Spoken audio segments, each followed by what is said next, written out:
In this video, I would like to talk about one of the SQL operations called join. Okay, let's take a look at the example first.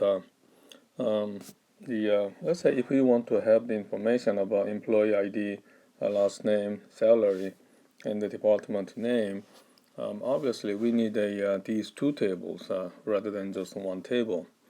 So when we need more than one table to get the information, we need an operation called join operation. So let's take a look at how it works. So if you want to have the 101's department name, we need to get a department number of 101, and then using that department number from the employee table, we go to the department table and then use a department ID to retrieve the information of 100. Okay, so once we find a 100 from department table, and we use that to get the information about department name. So what we are doing is actually we pull this information from employee table about employee ID 101, and then compare department number with the department ID, whether they are the same or not. Once they are the same, and then we get the information about department name from that particular row. So we basically are comparing department number with the department ID, whether they are the same or equal or not. So when we use this type of equality comparison, we call equijoin.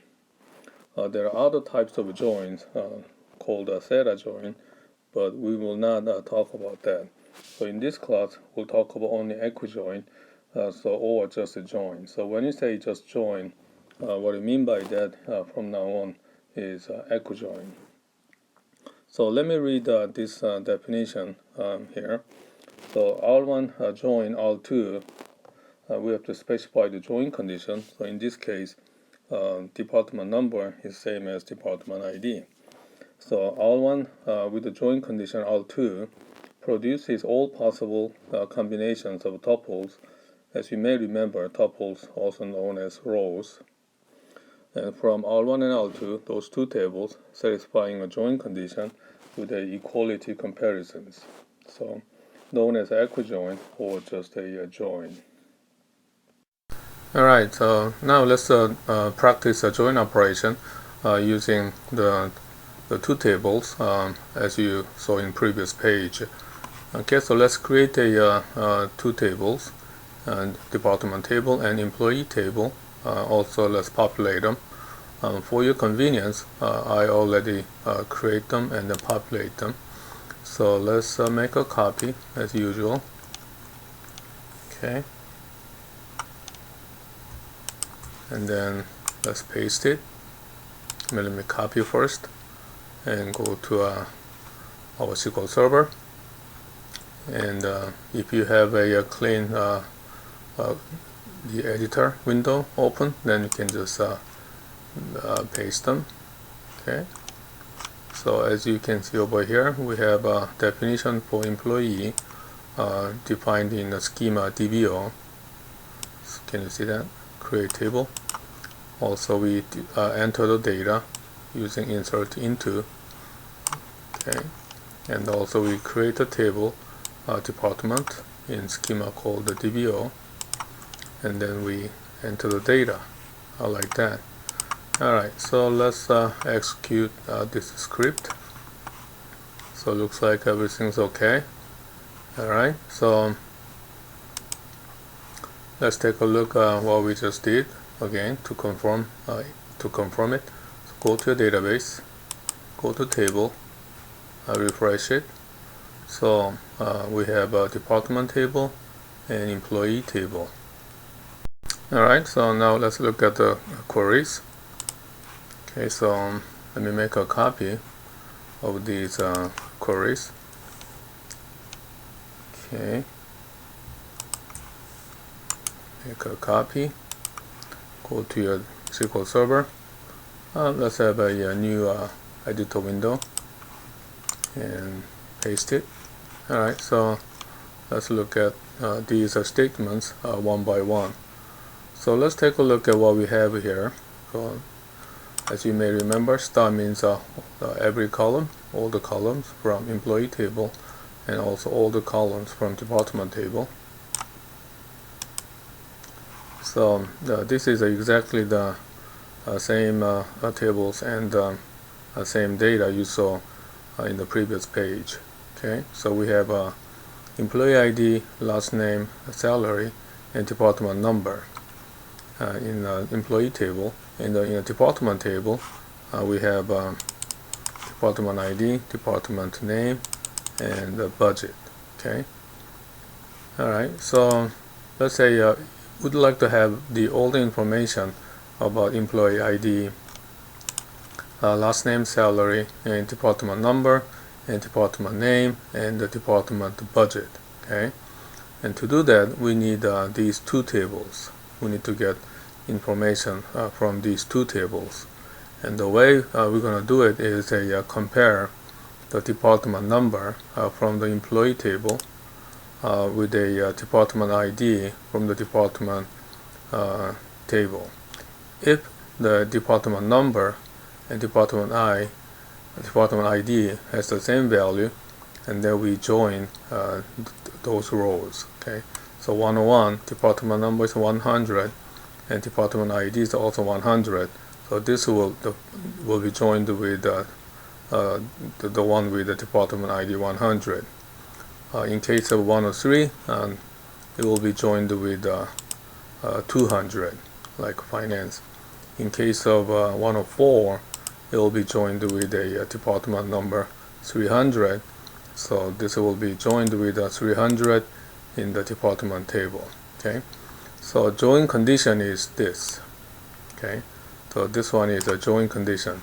So select everything, all the columns from employee table and the department table. Okay. And then the join condition, you can specify the join condition after where. Like a department number is same as department ID. By the way, when you have more than one table in your query like this, it's absolutely a good idea to qualify the column names with table names. Okay, so let's have a good practice. Always include a table name and column name when you have more than one tables. Okay, so let's execute this statement. So as you can see over here, so now those two tables are joined using the equality comparison between department number from the employee table with a department ID from the department table. So let's take a look at some rows. So 101 has department 100 and department ID is 100. So those two tables are joined using the same value of department number or ID 100.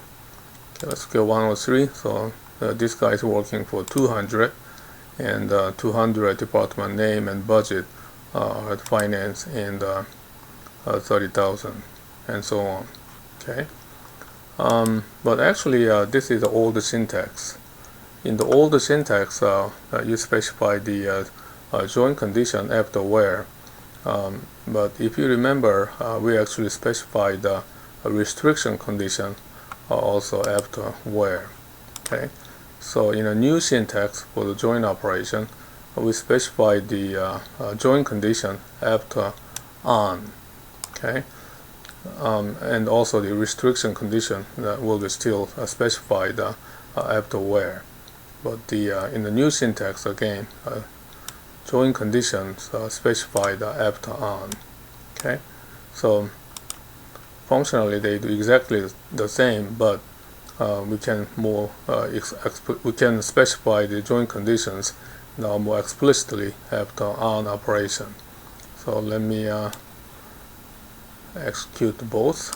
Okay, so as you can see over here, exactly the same. But from now on, for your homework and for the exam, I want you to use a new syntax like this. Okay, again, it's actually very good practice to specify the table name for the columns when you have more than one tables in the query. But problem is you have to type a lot, like emp dot something, emp dot something, dept dot something, and so on. So what you can do is we can define an alias for a table. Okay, we can use define an alias for each table and then use that instead of the full table name. That way you can save a space, also you can save a lot of typing. So for example, like this. So we can define emp as e. So e is an alias for emp. And also we can define alias d for department. Okay, so using this emp as e and department as d within this query, we can use e and d instead of a full name for each table. So for example, so instead of saying emp dot department number, we can say e dot department number. Instead of dept dot department ID, we can say d dot dept ID. So for the column names for projection operation, so we can now say e dot employee ID, e dot L name, e dot salary, and d dot department ID, and d dot department name. So this way your query looks a lot better, and also you can save time. Okay. From now on, I want to use alias for the join queries for the exam and also the assignments. So far, we learned projection operation, restriction operation, and join operation in this video. So let's try to combine all those three operations in one query. For example, like this. The query is about providing employee ID, last name, and the salary, and the department ID and department name for people making more than or equal to $50,000. Okay, so obviously a department name is not available from the employee table, so we need to join employee table with the department table, like this.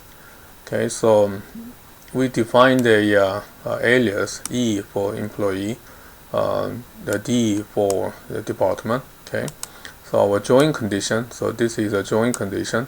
So join condition is e dot department number is same as a d dot department ID. So we specify the join condition like this and join these two tables. And the restriction condition is now the salary. So salary is in the employee table.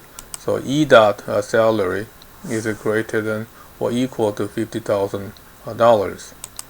And then we project a employee ID and the last name and salary from the employee table. So as you can see over here, we use the alias e dot emp ID, e dot L name, e dot salary. And then we'll get the information about department ID and department name from the department table, like a d dot department ID and d dot department name. Okay, so let me execute it, see how it goes. So now we have a information we specified in the query, and these guys are all making at least $50,000. Okay. So let's look at one more example. So this time we have multiple conditions for restriction. Okay, and everything else the same. So this time the salary is greater than or equal to 50,000, and this time only we want to look at only the department 100. And also why don't you notice we didn't use as for defining an alias. Okay, so if you want to have as, that's fine, but if you do not want to type as later on, you can just say amp and E and depth D. Okay, just you can save some typing. So let's make a copy. Let's execute this one. So this time we have only people working for department 100 making at least $50,000, including their department name, ID, last name, and salary. All right.